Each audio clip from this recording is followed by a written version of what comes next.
Hey guys, welcome to Tim the Tool Man of Home Improvement. One of the things that was brought up on previous conversations was how to repair a toilet that might be leaking quick and easy without spending a lot of money or having a plumber come. Because a plumber by themselves is probably going to charge you about $150 just to walk through the door. And that's just looking at it. That's not including parts or how long it's going to take him to or her to put it together. What I'm going to show you now is the most common issues that arise with the toilets that can cause you a lot of money in water as far as the dollars that you spend paying for leaky units that leak, and then how to fix it so quick. So in this situation here, and I already repaired this, but I want to go through the motion so I can show you. This was the old unit, and if you look into the toilet in here, this is now the new unit that we put in here, but this was the unit that was in there before. The problem that we were having is every time the water would come up, it wouldn't close it enough to make it stop the water from flowing into the tank. So therefore, it was just constantly leaking a little bit of water all night long. You do this over a multiple of days and weeks and months, you're talking about a lot of money that you're going to lose. So what we ended up doing is, down here at the bottom, this actually connects to the water line that's underneath, and you can see right here, this is now where it was plugged into, going right to the water line. All right. So when we unscrewed it from here, and then we were able to take this unit out, it has a rubber gasket. You need to make sure that rubber gasket comes with it, and then the new unit will have one too. This pulls out completely. Now you're going to have residual water in there because when you do drain the water, it doesn't drain all the way. So make sure you have like a trash can or something to pick up the water so it doesn't spill all over the floor. Make sure before you do anything though, you turn this off. You don't want any water flowing in. So turn it up to the off position first, and then you can go from there. Once you take this unit out, this unit yourself right here, any Home Depot, Lowe's, you can get this. This was only about $7, okay? $7 versus $150 is a big savings, and it's very, very simple to do. So you just take this unit out. It's basically this unit right here by itself.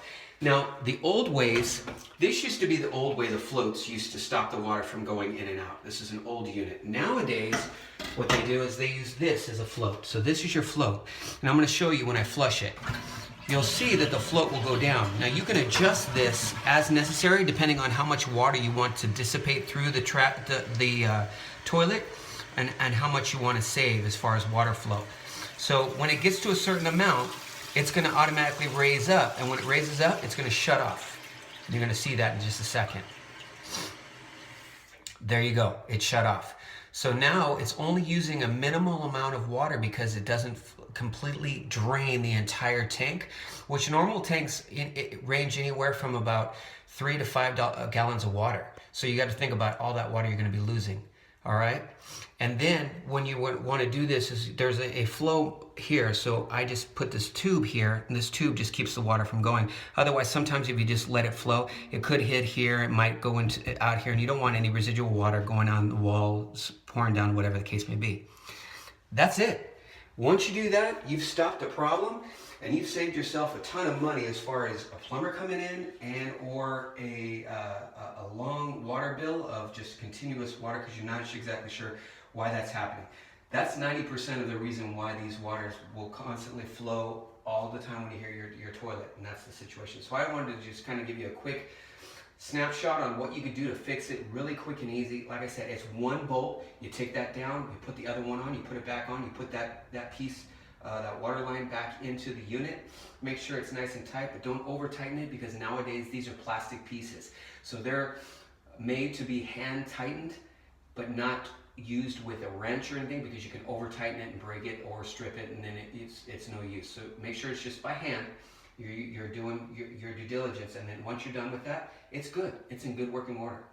So again, please subscribe. I've got a lot more things coming on, quick and easy ways to be able to save a ton of money going through the house. We've got some electrical stuff coming on, and I mentioned it earlier in another video as far as getting ready for the holidays and how you can make your parties outside safe and secure without having to go through a ton of issues with electrical cords and things of that nature. So stay tuned.